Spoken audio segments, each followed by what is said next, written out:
আসসালামু আলাইকুম রহমতুল্লাহ। সম্মানিত ভিউয়ার্স, আশা করি আল্লাহর রহমতে আপনারা সকলেই ভালো আছেন। ভিউয়ার্স, আপনারা জানেন যে 43তম বিসিএসে 15 অক্টোবর 2064 জনকে নিয়োগ দিয়ে প্রজ্ঞাপন জারি করেছিল জনপ্রশাসন মন্ত্রণালয়। কিন্তু সেখান থেকে 168 জনকে বাদ দিয়েই নতুন করে প্রজ্ঞাপন জারি করেছেন জনপ্রশাসন মন্ত্রণালয়। চলুন বিস্তারিত জেনে নেওয়া যাক। বিস্তারিত জানতে আমার চ্যানেলের সাথেই থাকুন। তবে ছোট্ট একটি রিকোয়েস্ট, আপনি যদি আমার চ্যানেলে নতুন হয়ে থাকুন তাহলে চ্যানেলটি সাবস্ক্রাইব করুন এবং পাশে থাকা বেল আইকনটি বাজিয়ে দিন। 43তম বিসিএসের নতুন করে নিয়োগ দিয়ে প্রজ্ঞাপন, বাদ পড়লেন 168 জন। 43তম বিসিএসে 1896 জনকে নিয়োগ দিয়ে নতুন করে প্রজ্ঞাপন জারি করেছে জনপ্রশাসন মন্ত্রণালয়। এর আগে নিয়োগের জন্য সুপারিশ করা হয় 168 জন, বাদ পড়েছেন নতুন প্রজ্ঞাপনে। সোমবার 30শে ডিসেম্বর জনপ্রশাসন মন্ত্রণালয় থেকে এ প্রজ্ঞাপন জারি হয়েছে। নতুন প্রজ্ঞাপন অনুযায়ী প্রশাসন ক্যাডারে 267 জন, আগে নিয়োগ পেয়েছিল 293 জন। পুলিশ ক্যাডারে 88 জন, আগে নিয়োগ পেয়েছিল 96 জন। পররাষ্ট্র ক্যাডারে 22 জন, আগে নিয়োগ পেয়েছিল 25।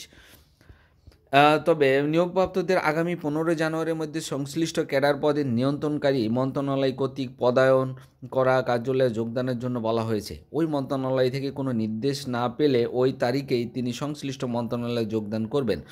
নির্ধারিত তারিখে যোগদান না করলে তিনি চাকরিতে যোগদান করতে সম্মত নন বলে ধরে নেওয়া হবে এবং নিয়োগ বাতিল বলে গণ্য হবে।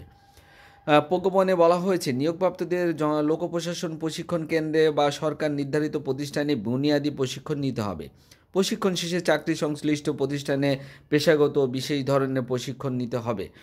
তবে ভিউয়ার্স, আসলে বিসিএসের মতো একটি জায়গায় যেখানে সকলেই মেধাবীরাই এখানে উত্তীর্ণ হয়, জানি না এখানে এখনও সঠিকভাবে কোনো তথ্য জানা যায়নি যে 168 জনকে কেনই বা তারা বাদ দিচ্ছেন, সেটাও সঠিকভাবে জানা যায়নি।